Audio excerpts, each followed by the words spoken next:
April 18th, 1955. The world had just lost one of its greatest minds, Albert Einstein. At 76 years old, he passed away in Princeton Hospital after suffering from an abdominal aortic aneurysm. The end of his life was as quiet and dignified as his personality had always been. Despite his global fame, Einstein never sought the spotlight, preferring a life of simplicity and privacy. In the days leading up to his death, Einstein refused surgery, knowing his time was near. He told his doctors that when his time came, he wanted to go peacefully, without prolonging his life unnecessarily. His final words were spoken in German, but tragically, the nurse at his bedside didn't understand them, leaving the content of Einstein's last thoughts a mystery. Einstein had one simple wish for after his death: to be cremated, with his ashes scattered in an undisclosed location. He did not want to be turned into a public spectacle. His final instructions were clear: no grave, no monument, just peace and anonymity in death. But that wish was about to be shattered. Just 7 hours after his death, something happened that would spark one of the strangest controversies in scientific history. Without the family's consent, Einstein's brain was removed, starting a bizarre and ethically questionable journey that would last decades. What followed wasn't just a story about science. It was a story of obsession, secrecy, and the boundaries we cross in the name of knowledge. But who took Einstein's brain, and why? To understand the theft, we need to meet the man behind it, Dr. Thomas Stoltz Harvey, the pathologist who performed the autopsy. His decision to remove and keep Einstein's brain would forever change the course of history and science. As Albert Einstein's body lay in Princeton Hospital, a man was about to make a decision that would forever alter the course of his life and spark a worldwide controversy. That man was Dr. Thomas Stoltz Harvey, the pathologist assigned to conduct Einstein's autopsy. Dr. Harvey was an experienced and respected doctor, but what he did next was anything but routine. 7 hours after Einstein passed away, Harvey removed Einstein's brain without any consent from his family. This act was not only ethically questionable, but directly against Einstein's wishes for privacy and death. So why did he do it? Dr. Harvey was captivated by the idea that the key to Einstein's genius might lie within the folds of his brain. Like many of his contemporaries, Harvey believed that studying the physical structure of Einstein's brain could reveal secrets about intelligence, creativity, and perhaps even unlock the mysteries of the human mind. But there was one problem. Harvey didn't have permission. He hadn't consulted Einstein's family, and he hadn't received any official approval from the hospital or the scientific community. Instead, he took it upon himself to remove the brain, later slicing it into over 200 pieces to preserve it for future study. This unauthorized removal of Einstein's brain raises profound ethical questions. Was it right for Dr. Harvey to act without consent, even in the name of science? Did his fascination with Einstein's genius cloud his moral judgment? Dr. Harvey wasn't acting alone, though. Other scientists of the time were similarly obsessed with the idea that the structure of Einstein's brain could provide insights into his remarkable intellect. The notion that a physical object could hold the key to such brilliance was a tempting one, but at what cost? As we'll discover, Harvey's actions led to decades of secrecy and a bizarre journey that would ultimately raise more questions than answers. Einstein's brain had been taken, but what happened next would turn this scientific quest into something far more troubling. Albert Einstein was not just a world-renowned physicist. He was also a private man who valued his dignity and privacy. Before his death, Einstein made his wishes clear. He wanted to be cremated, and his ashes scattered in secret to avoid becoming a public spectacle. He had no desire for his remains to be preserved or studied, including his brain. But when his son, Hans Albert Einstein, learned what had happened, it was already too late. Dr. Harvey had removed Einstein's brain without notifying the family. When Hans Albert discovered that his father's wishes had been ignored, his initial reaction was one of shock and anger. How could someone take such a personal, intimate part of his father without permission? At first, the Einstein family demanded that the brain be returned and that Dr. Harvey respect Einstein's original wishes for cremation. But Harvey, determined to study the brain for scientific purposes, pleaded with the family. He promised to keep the brain for research that could benefit science and possibly explain the origins of his father's extraordinary intellect. After considerable persuasion, Hans Albert reluctantly gave in, allowing Harvey to retain the brain under strict conditions.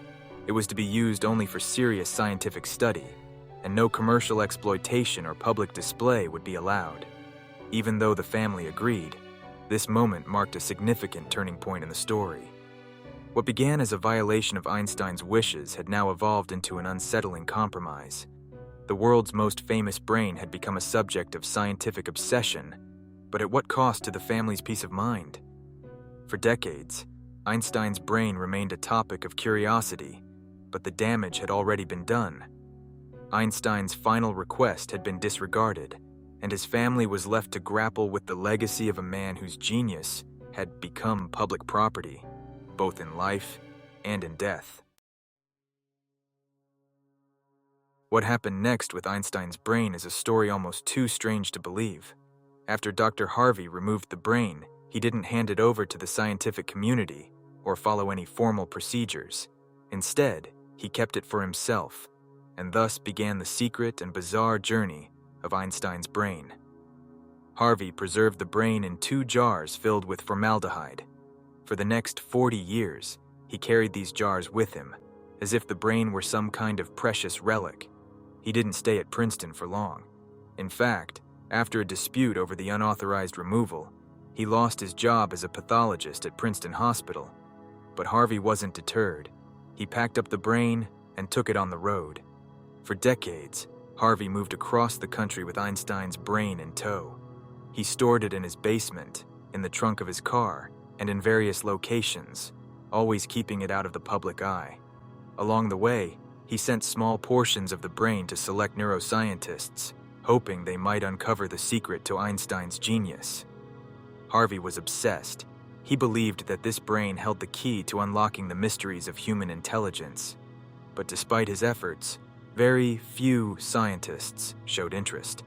Most considered Harvey's actions ethically questionable, and the research surrounding Einstein's brain was tainted by the controversy of its removal. Still, Harvey persisted, cutting the brain into 240 pieces and distributing them sparingly over the years. The secrecy and obsession surrounding Einstein's brain turned Harvey into a figure of curiosity himself.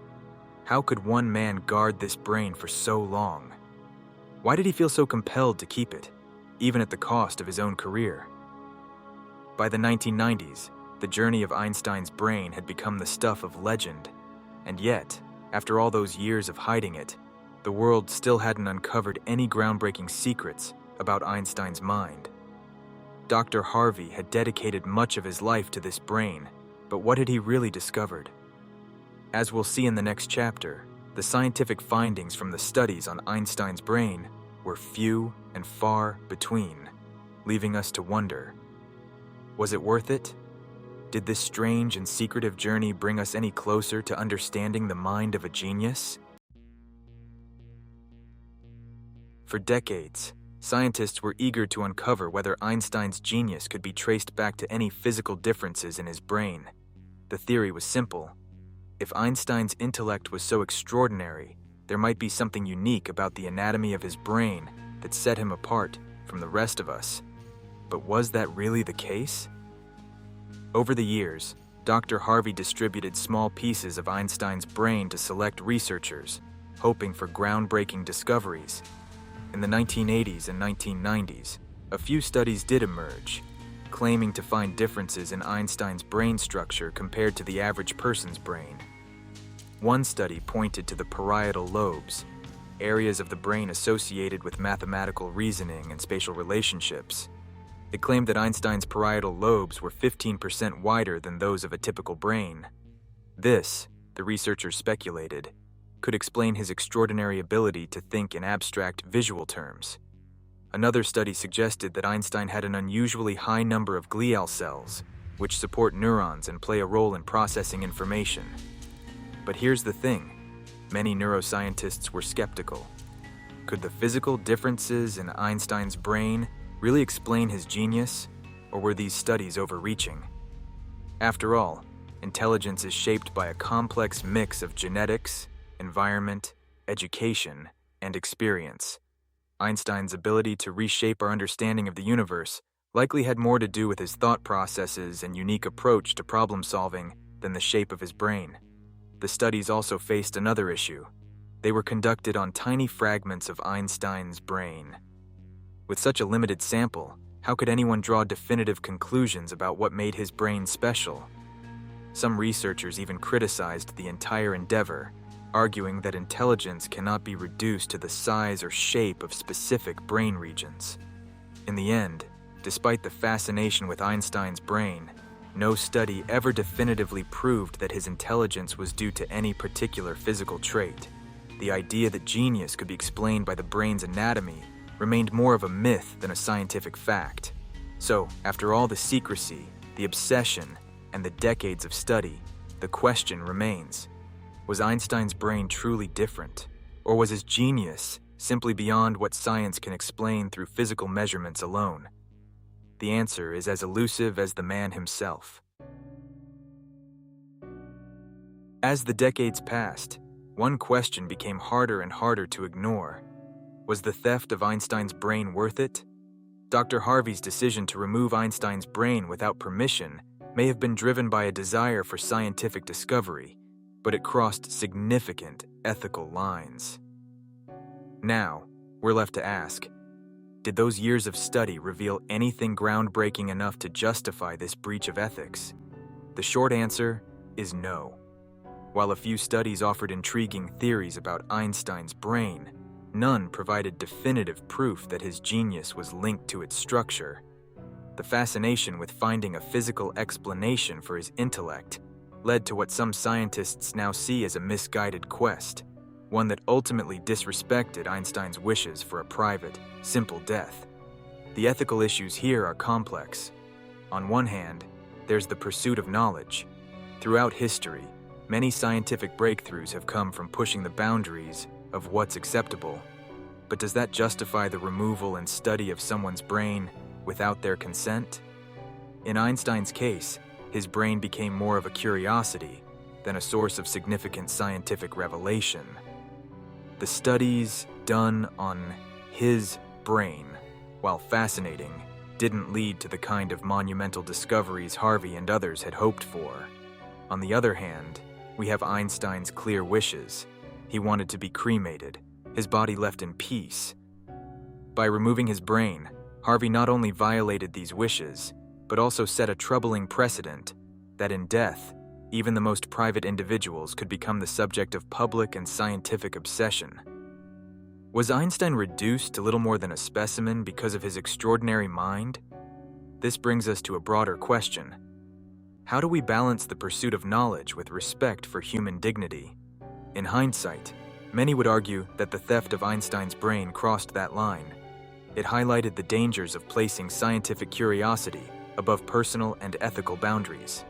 In the end, Dr. Harvey's quest to unlock the secrets of Einstein's genius left us with more questions than answers.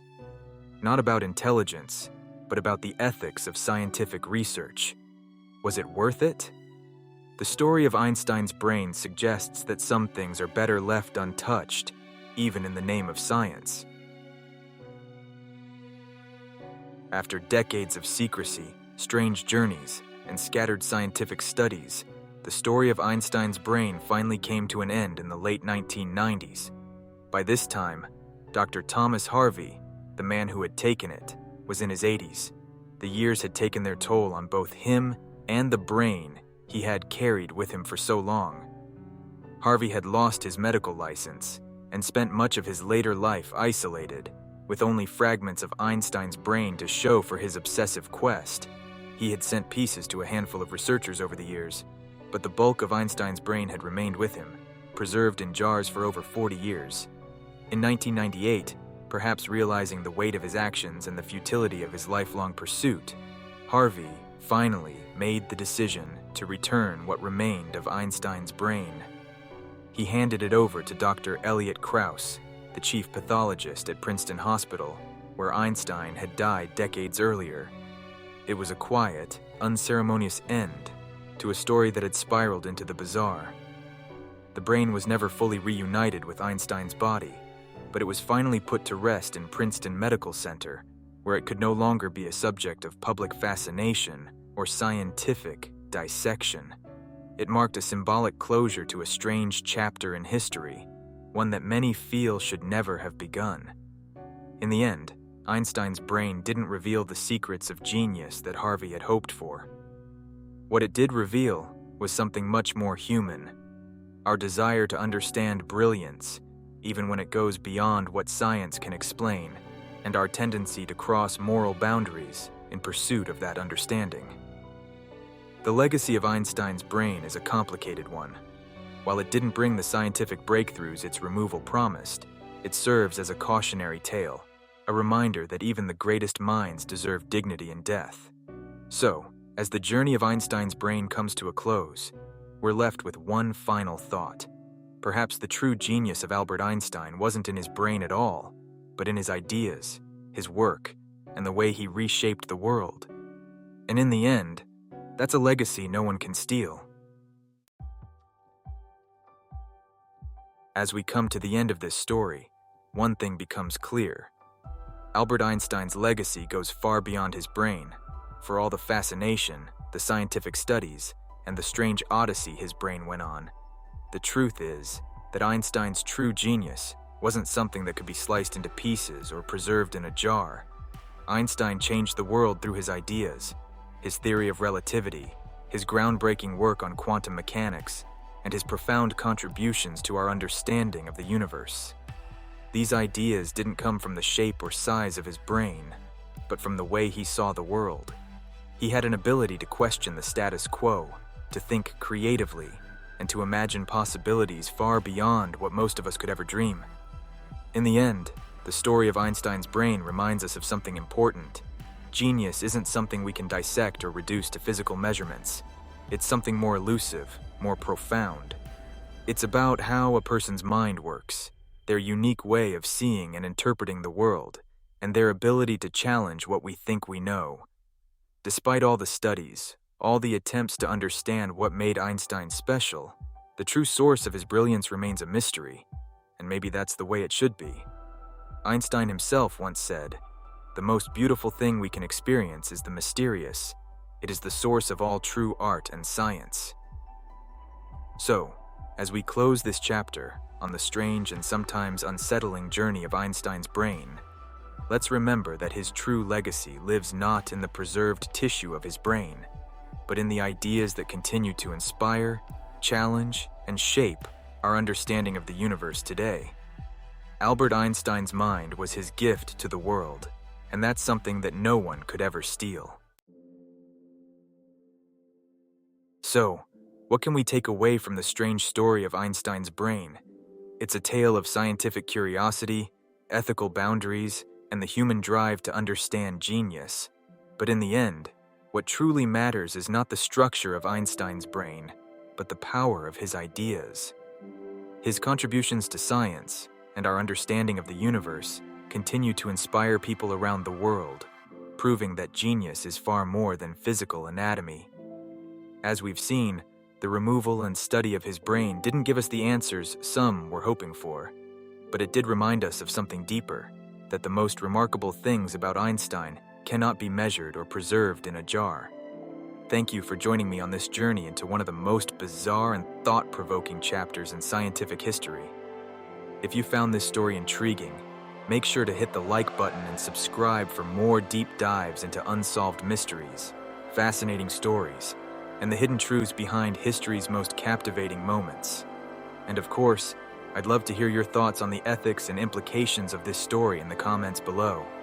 Until next time, keep questioning, keep exploring, and never stop seeking the truth.